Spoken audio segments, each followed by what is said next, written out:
दोस्तों इमेजिन कीजिए कि आप जोरदार पढ़ाई कर रहे हैं, आपका स्टडी शेड्यूल बना हुआ है, आपने अपने गोल सेट किए हुए हैं, धड़ाधड़ आप उन गोल्स को पूरा कर रहे हैं, लेकिन अचानक से एक दिन आप रुक जाते हैं।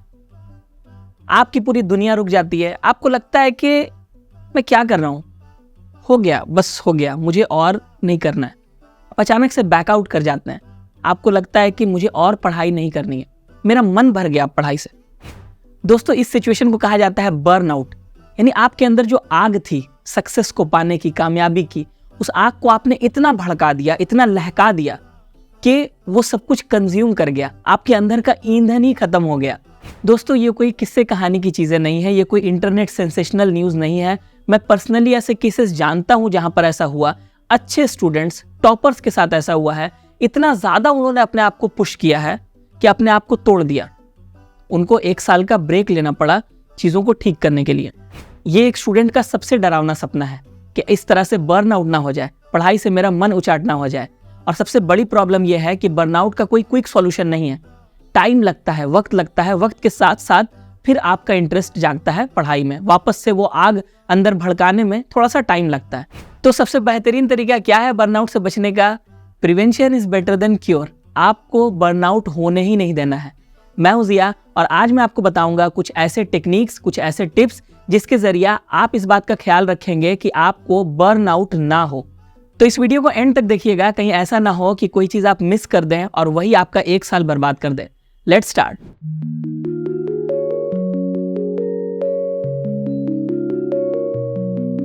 सबसे पहली चीज कि आपको रियलिस्टिक गोल्स बनाना है। आप इतने बड़े गोल्स बना लेते हैं जिनको आप कभी अचीव ही ना कर पाए, और सिर्फ आप देख देख कर टेंशन में रहता है कि मेरा गोल इतना बड़ा है, कैसे कंप्लीट होगा। तो रियलिस्टिक गोल्स बनाइए। गोल्स बनाते कैसे हैं इस पर मैंने एक वीडियो बनाई हुई है, इसका लिंक डिस्क्रिप्शन में है, जरूर से उस वीडियो को देखिए। दूसरा पॉइंट ये है कि आपका स्टडी शेड्यूल थोड़ा बैलेंस्ड होना चाहिए। यानी ऐसा ना हो कि आप दिन भर पढ़ाई कर रहे हैं, बीच में थोड़े ब्रेक्स होने चाहिए, थोड़ा एक्सरसाइज होना चाहिए, थोड़ा सोशल इंटरेक्शन होना चाहिए। ये सब सारी चीजें अगर आप इंक्लूड करते हैं तो दिमाग पर उतना लोड नहीं पड़ता है, क्योंकि आप थोड़ा सा स्पेस देते हैं अपने दिमाग को। बहुत अच्छा तरीका है इस तरह से चीज़ों को करने का पोमोडोरो टेक्निक, जिस पर मैंने एक वीडियो बनाई हुई है। तीसरा पॉइंट ये है कि सेल्फ केयर बहुत ज़रूरी है। आपको ख्याल रखना पड़ेगा अपनी बॉडी का, अपने माइंड का। किस तरह ख्याल रखते हैं ये आपको जानना पड़ेगा। फिजिकल हेल्थ पर किस तरह केयर करते हैं, क्या फैक्टर्स हैं फिजिकल हेल्थ के जो इंपॉर्टेंट है एक स्टूडेंट के लिए, इस पर मैंने अलग से एक वीडियो बनाई है जिसका लिंक डिस्क्रिप्शन में है। आप ज़रूर से जाकर उस वीडियो को देखें। चौथी चीज़ जिसको बहुत ज़्यादा इग्नोर किया जाता है वो है ऑर्गेनाइज्ड रहना। यानी बहुत सारा टास्क है, करने को बहुत कुछ है, इतने सारे सब्जेक्ट्स हैं, इतना सारा टारगेट है, हर टॉपिक से ढेर सारे। आपको एक दिन में पढ़ाई भी करनी है, फिर मॉक टेस्ट भी देने हैं, प्रैक्टिस भी करनी है, एनालिसिस भी करना है, बहुत सारे काम है। तो सब कुछ खिचड़ी नहीं होने देना है।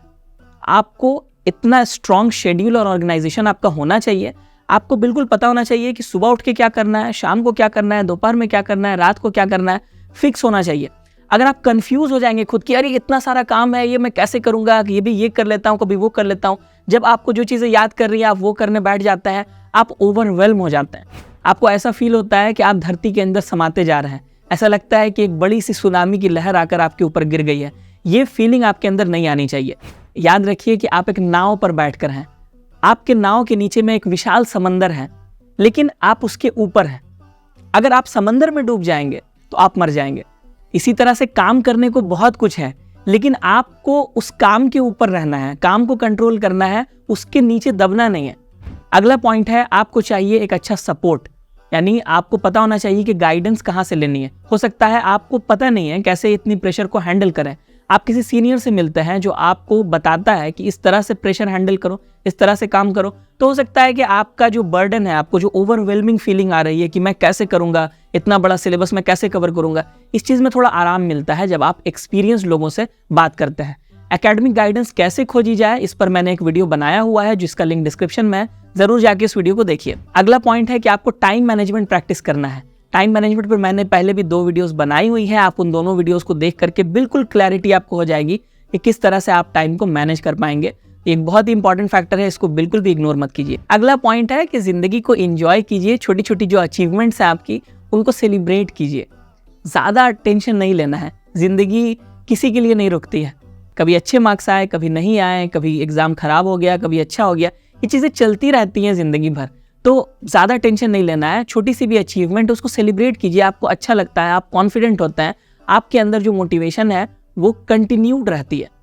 अगर आप नेगेटिव सोचते रहेंगे तो फिर वो मोटिवेशन धीरे धीरे बुझता जाएगा, क्योंकि आपको अपने ऊपर विश्वास ही नहीं रहेगा कि आप कर सकते हैं। आखिरी पॉइंट ये है कि आपको अडेप्टेबल रहना पड़ेगा, यानी आपको पता होना चाहिए कि एग्जाम के डेट्स कब कब हैं, क्या चेंजेस सिलेबस में आ रहे हैं, कोई नया नोटिफिकेशन, कोई नई न्यूज़ है क्या, ये सारी चीज़ें आपको पता होनी चाहिए। नहीं पता होता है, अचानक से जब हमें पता चलता है तो फिर हम ओवरवेल्म हो जाते हैं कि इतना बड़ा चेंज आ गया, अब मैं कैसे करूँगा। मिसाल के तौर पर वेस्ट बंगाल में WBCS का जो एग्ज़ाम होता है उसमें रिसेंटली 300 मार्क्स का बंगाली लैंग्वेज का कंपलसरी पेपर कर दिया गया है। अब अगर आप अप टू डेट नहीं रहेंगे, आपको पता नहीं रहेगा, आप प्रिपरेशन कर रहे हैं, जैसे ही आप करीब आता है एग्जाम, आपको अचानक से पता लगता है कि ये भी है, तो आप तो ऑब्वियसली हिम्मत हार जाएंगे, क्योंकि आपने उस तरह से पढ़ाई नहीं की है कि एक नया सब्जेक्ट आप इंक्लूड कर पाए अपनी प्रिपरेशन में। तो इसीलिए अडेप्टेबल होना बहुत ज़रूरी है, बी अप टू डेट। तो ये थे कुछ ऐसे टिप्स जिनको अगर आप फॉलो करेंगे तो होपफुली आप बर्नआउट से बच जाएंगे, जो कि एक बहुत बड़ा रोड ब्लॉक है आपकी प्रिपरेशन में। तो वीडियो पसंद आया तो इसको लाइक करें, कमेंट में हमें ज़रूर लिख के बताएं कि आपको हमारे वीडियोस कैसे लगते हैं। चैनल को सब्सक्राइब कीजिए, दोस्तों के साथ शेयर ज़रूर कीजिए और बेल आइकन को दबाना मत भूलिए, क्योंकि जब भी हमारी वीडियोज़ आए तो आपको फ़ौरन पता लग जाए कि हमारी वीडियोज़ आ चुकी हैं। मिलते हैं अगली वीडियो में, अंटिल देन टेक केयर।